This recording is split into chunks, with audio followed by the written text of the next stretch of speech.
You know, someone very profoundly once said many years ago that if fascism ever comes to America, it'll come in the name of liberalism.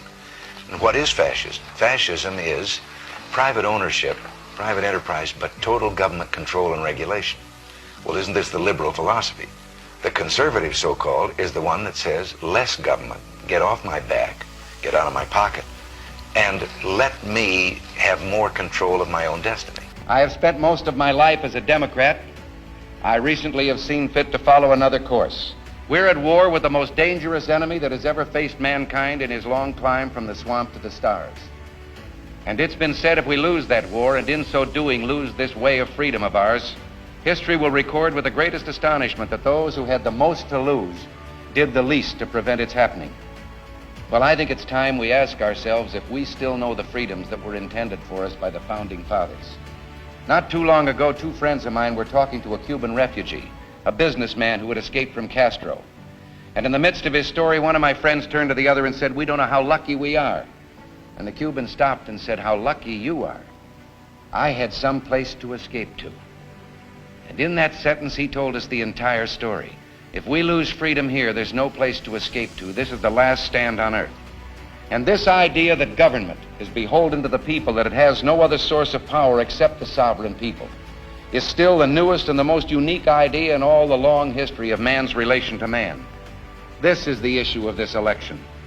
Whether we believe in our capacity for self-government or whether we abandon the American Revolution and confess that a little intellectual elite in a far distant capital can plan our lives for us better than we can plan them ourselves. You and I are told increasingly we have to choose between a left or right. Well, I'd like to suggest there is no such thing as a left or right. There's only an up or down. Man's old age dream, the ultimate in individual freedom consistent with law and order, or down to the ant-heap of totalitarianism.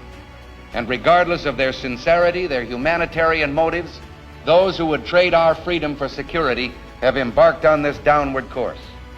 In this vote harvesting time, they use terms like the Great Society, or as we were told a few days ago by the President, we must accept a greater government activity in the affairs of the people. But they've been a little more explicit in the past, and among themselves, and all of the things I now will quote have appeared in print. These are not Republican accusations.